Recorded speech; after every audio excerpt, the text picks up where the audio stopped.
tidak hanya menahan lapar dan haus ya, dan Ya, kita harus menahan apa-apa yang tidak disukai oleh Allah. iya, tepat, betul. Ustadz, bisa disebutkan apa saja yang tidak disukai oleh Allah dan yang harus kita tahan gitu?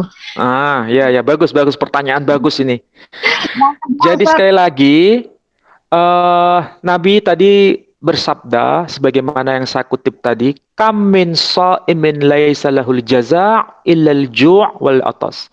Betapa banyak orang yang berpuasa, tetapi mereka hanya sekedar menahan lapar dan dahaga. Hanya dapat lapar dan dahaganya saja. Nah, hadis itu sebetulnya menyiratkan dua hal.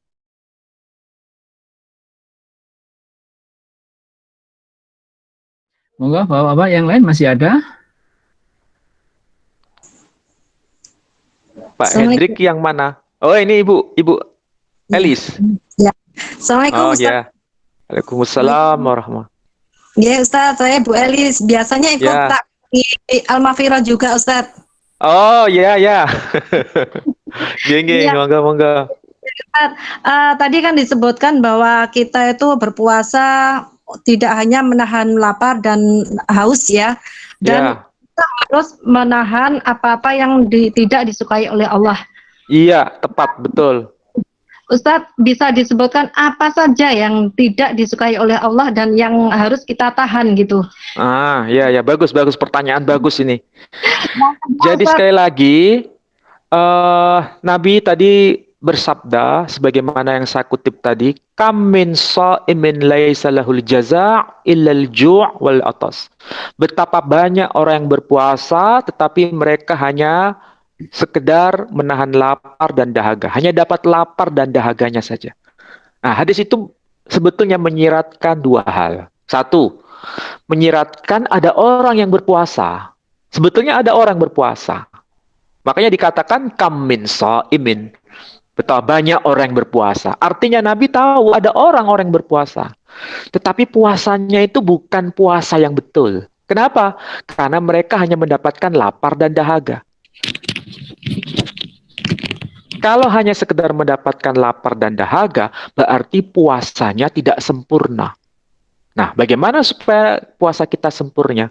Maka jangan sekedar menahan lapar dan dahaga, tapi menahan segala hal yang Allah sendiri tidak suka atas kita. Nah, apa itu? Oh, banyak hal, banyak sesuatu yang buat Allah tidak suka sama kita. Contoh sederhana. Contoh sederhana. Eh, Kalau kita menggunjing orang lain, boleh atau tidak? Nggak boleh kan? nggak boleh, Ustadz. Membicarakan orang lain juga nggak boleh. Kemudian, apalagi misalnya, iri kepada orang juga nggak boleh. Hal-hal yang sifatnya sederhana kayak begitu. Itu kalau kita lihat itu membuat Allah suka atau tidak suka. Pasti jawabannya, oh ya, Allah pasti tidak suka. Maka jangan lakukan itu. Jadi apapun yang membuat Allah tidak suka, jangan lakukan itu. Jadi itulah makna dari hakikat puasa. Makanya dengan puasa ini sebetulnya kita diajarkan. Puasa itu kan sebetulnya tidak makan dan tidak minum dalam hal batasan waktu.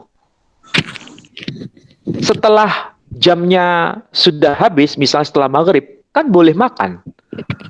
Tapi kita dilarang untuk makan pada jam saat setelah matahari terbit sampai matahari terbenam. Itu nggak makan dan minum, itu pun yang halal kita nggak sentuh. Jadi bukan sekedar menahan sesuatu yang halal. Kalau yang halal saja kita bisa tahan, berarti yang haram pun seharusnya bisa kita tahan.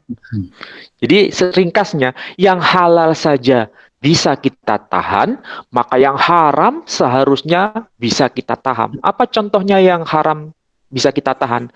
Tidak boleh menggunjing orang lain, tidak ada rasa kebencian sama orang lain. Nah, itu salah satu contohnya. Jadi masih banyak hal-hal yang lain. Intinya, jangan melakukan sesuatu, baik itu pikiran, ucapan, maupun tindakan yang membuat Allah kecewa. Nah, itu penjabarannya banyak sekali. Saya kira itu ya jawabannya. Ya Ustadz, terima Ya, kasih paham ya Ustadz. kira-kira Bu Elis? Insya Allah paham. Insya Allah Ya, paham. ya. Nggih, nggih, nggih. Terima kasih.